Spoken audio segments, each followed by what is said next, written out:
Every morning, these children begin their day the same way. They wake up, they get dressed, they step out into the world with the same curiosity, the same energy. But their destinations are different, as is their journey.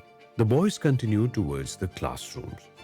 The girls turn towards kitchens, courtyards, fields, and silence. Rajasthan is celebrated for its history, its pride, its vibrant colors, and towering forts. But behind the glitter and the glimmer, a darker reality persists, where girls are asked to step away from classrooms the moment they turn 6. मुझे 6 साल का नहीं होना था। क्यों? माँ ने कहा स्कूल नहीं जाना। पर कहीं घूमने जा रही हो? नहीं, माँ ने कहा घर का काम करना। पर स्कूल नहीं जाना? पता नहीं।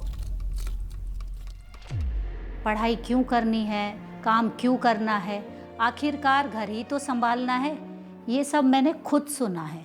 Marriage didn't erase Ramaji's dreams, but it did put them on a pause. But she was determined to not let that pause turn into a permanent full stop. मुझे पता था कि अगर आज मैंने लड़ाई नहीं लड़ी तो मेरे सपने भी अधूरे रह जाएंगे और मैं भी उसी सोच का हिस्सा बन जाऊंगी जिसके खिलाफ मैं लड़ाई लड़ रही हूँ। That's when Ramaji and her friend Giriraj ji started the Bhavi Nirman Society. मेरी ये सोच थी कि अगर एक लड़की पढ़ती है, आगे बढ़ती है, तो वो अपनी जिंदगी ही नहीं, पूरी पीढ़ी की जिंदगी बदल सकती है। They say, the higher the mountain, the tougher the climb. Ramaji and Giriraj ji's journey had set foot on a long, demanding journey. There were many challenges to overcome. हमारी सबसे पहली चुनौती फंडिंग नहीं थी। सबसे पहली लड़ाई हमारी ये थी कि एक महिला भी एनजीओ चला सकती है। जब मैंने काम शुरू किया तो मुझे यही सुनने को मिलता था कि घर पे ध्यान दो, बच्चों पे ध्यान दो, रात रात भर घर से बाहर मत रहो। कई बार धमकियां मिली, गांव के बुजुर्गों ने सवाल उठाया। Bhavi Nirman's efforts were met with fierce resistance, but stopping was never an option because if they gave up, the girls would be forced to stop too. पहले लोग हमारी बातें सुन रहे थे लेकिन विश्वास नहीं कर रहे थे। फिर महिलाओं ने थोड़ा सा हमारे ऊपर विश्वास किया। एक महिला ने चुपके से आकर के पूछा, क्या हमारी भी बेटियां पढ़ सकती हैं? जो पहले डरते थे वो लोग साथ खड़े होने लगे। यही एक वो मोड़ था जहां भावी निर्माण सोसाइटी को एक नया रास्ता दिखाई दिया। मैं छोटी थी तब मैंने स्कूल जाना छोड़ दिया था और घर का काम और छोटी बहन का ध्यान रखती थी।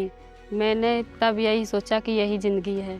फिर रामा दी आए, उन्होंने बताया कि लड़कों को पढ़ना ज़रूरी है, इतना ही लड़कियों को पढ़ना ज़रूरी है। फिर मैंने पढ़ना शुरू किया। अब मैं 9th क्लास में हूँ। This was not just about classrooms and textbooks. The mission was to give the girls a choice, to earn, to decide, to imagine without fear, and to finally take control of their lives. पहले महिलाएं सिर्फ चूल्हे तक सीमित थी, लेकिन आज 5000 महिलाएं अपनी कमाई बैंक तक पहुंचा रही हैं। हमने सिलाई, कंप्यूटर एवं अंग्रेजी बोलने की ट्रेनिंग दी, जिससे आज हजारों महिलाएं स्वरोजगार कर रही हैं। They say, educate a man and you educate an individual. Educate a woman and you educate an entire generation. As these young women take their learnings into the world, carrying forward the ripples of change, one question remains. What does it truly take to create lasting change? परिवर्तन कोई बड़ी बात नहीं है, केवल नया नजरिया है।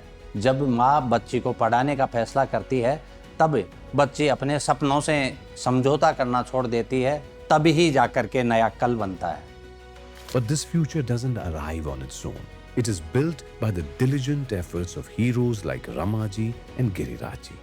It is built when people like you and I come together to support these efforts. So the question is, do we choose to step in or merely stand and watch? क्योंकि हीरो का उल्टा villain नहीं होता, hero का उल्टा होता है तमाशबीन।